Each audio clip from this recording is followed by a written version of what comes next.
Spring 1944, occupied France. Over Fortress Europe, standing silent sentry, was the highly developed German radar system.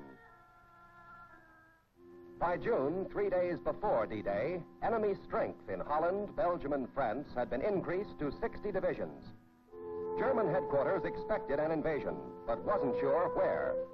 Quite accidentally, the crack 352nd Wehrmacht Division was ordered on beach maneuvers to a sector in Normandy which the Allies secretly picked as Omaha Beach. The Atlantic Wall was being reinforced.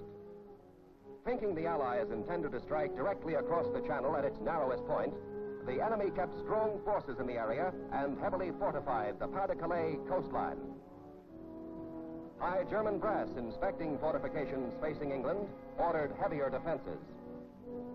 Ever alert and expecting to drive the invaders back into the sea, the enemy hoped his fortress was impregnable. June 5th, London.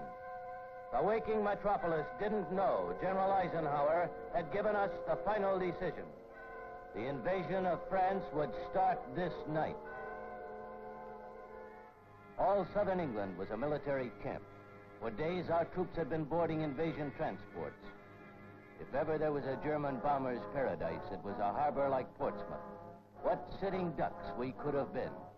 But our air forces had cleared the way for invasion. Late in the afternoon before D-Day, Eisenhower, Spots, and Brereton came to Newbury. At headquarters of the 101st Airborne, they visited with the paratroopers who were getting ready to embark on their hazardous mission. Many of them told their supreme commander that as soon as they dropped in France, everything would be taken care of. But the general and the private weren't kidding each other.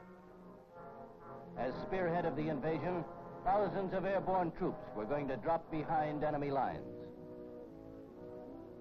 Before the first assault takeoff, in each man's ears rang Eisenhower's inspiring order of the day. Soldiers, sailors, and airmen of the Allied Expeditionary Force, you are about to embark upon the great crusade toward which we have striven these many months. The eyes of the world are upon you. Your task will not be an easy one. Your enemy is well-trained, well-equipped, and battle-hardened. He will fight savagely. But this is the year 1944. The United Nations have inflicted upon the Germans great defeats. Our air offensive has seriously reduced their strength in the air and their capacity to wage war on the ground. The tide has turned. I have full confidence in your courage, devotion to duty, and skill in battle. We will accept nothing less than full victory.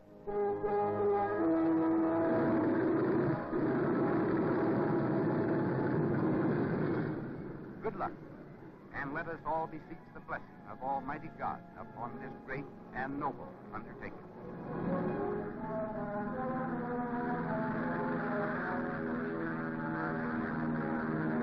This was really it. Here we were, the 9th Troop Carriers vaulting the channel, the vanguard of the Second Front, 1 British and 2 American divisions. Our mission, to drop them behind German fortifications to flank and secure the invasion zone.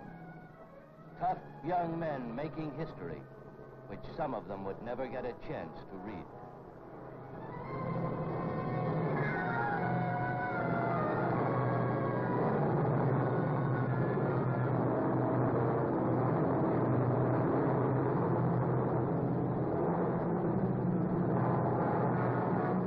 Historic France, with memories of ancient invaders, was being invaded again. This time, airplanes had ferried hosts of Allied warriors to the Normandy battleground. The element of surprise was effective as airborne troops, some led by General Matthew Ridgway, dropped in the appointed areas behind the proposed landing beaches. Now the battle to control the gateway to France. Men we had delivered from the skies were launching the liberation of Europe.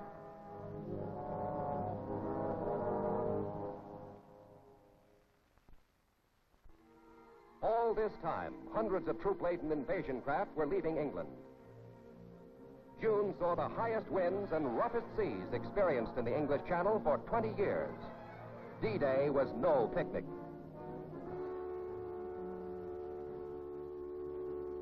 At busy airfields ranging from Devon to Lincolnshire, we marked our aircraft with D-Day stripes and loaded them with reinforcements. Everything from motorcycles to howitzers and armies of men.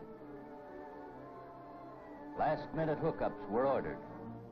Almost a year ago, we had run a similar glider operation to Sicily. Then, as now, under the watchful eye of men like General Dwight Vondenbury, we prepared for the big show. The plan, after a night drop, now called for reinforcements. These slow-moving, unarmed gliders lumbered off and headed for Normandy to accomplish a miracle. We were engaged in more than airlifting troops and weapons. Air power, leading actor in the prelude to invasion, now played another important role in the unfolding drama that was D-Day. Airplanes, commanded by Generals Kepner, Anderson, Quesada, and Wayland, rolled off British fields to cover and directly support the Allied armies about to hit the beach. The pre-D-Day timetable also called for our planes to warn the French, planes to divert the enemy, planes to smash German radar and communications, planes to attack rail centers, bridges, and airfields. 8,000 planes dispatched to isolate the battle area from the rest of France and help the Allies grab a foothold on Western Europe.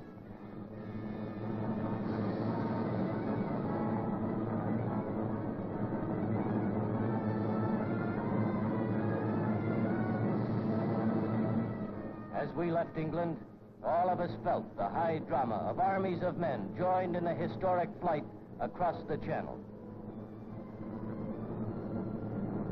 Bearing witness to the mighty spectacle were the Allied seaborne forces escorting the U.S. First Army and the British Second Army for the great assault.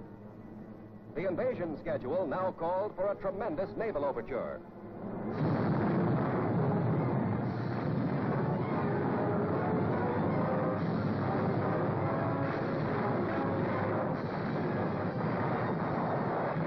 Climaxing the attack, we went in to demolish critical bridges, key roads, and rail arteries leading into the battle area, as well as German radar and fortifications along the coast.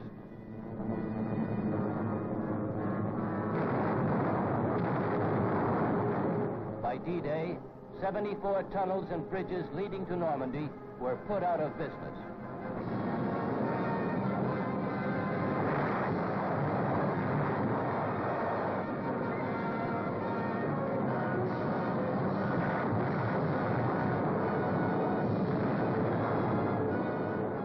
No one would have given our reinforcements and wooden gliders better than an even chance of living through the next hour, much less the next day.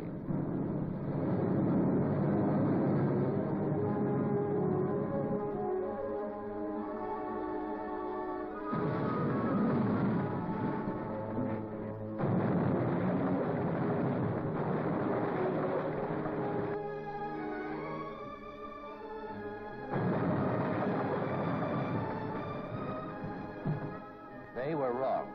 We had a lot in our favor. We had mastery of the air. We achieved complete surprise. And we had guys with guts and faith in freedom on our side. Flying cover over the invasion armada, we watched our guys get ready to hit the beach. Even the Germans didn't interrupt the show. No U-boats, practically no Luftwaffe. Freedom was on the march. Not realizing the extent of the force opposing them, the Germans tried to stop the invasion.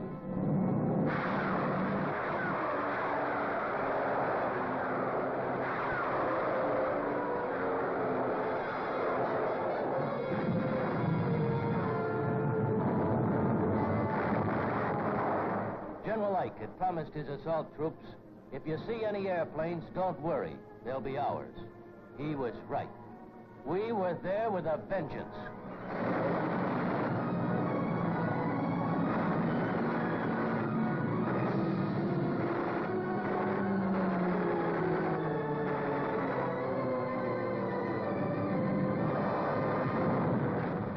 At right angles to the British assault points in the American beaches we called Omaha and Utah. Paving the way, we bombed continuously until minutes before the landing. Then, racing toward the beach, the assault force opened up.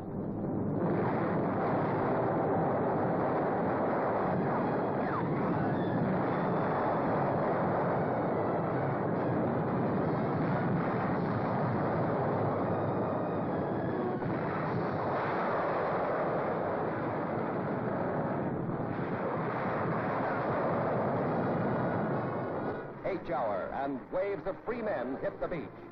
Normandy, from the Cherbourg Peninsula, eastward to the mouth of the Seine, shook with a tremendous roar of battle.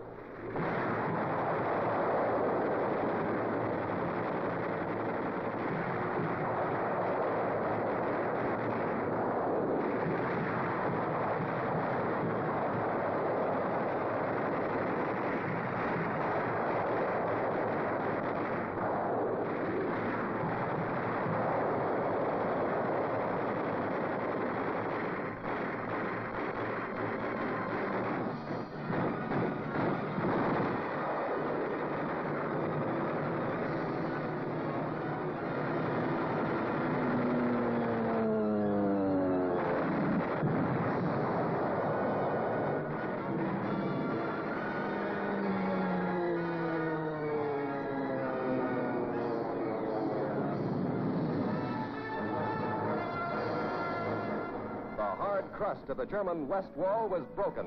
The landing stuck. Unceasingly, the Allies poured men and materiel into the flame-swept rim of France. Try as he would, the enemy could not push the Allies into the sea. Our planes hunted the German Airforce. Where were they? The crippled Luftwaffe had been pulled back to defend their fatherland. Protected by Allied air power, the road to final victory was open. That moment in history, called D-Day, will never die. It spelled life to those who were enslaved, a time of greatness to those who battled, a lesson to would-be aggressors. D-Day, climax of many forces, was spearheaded by the United States Air Force.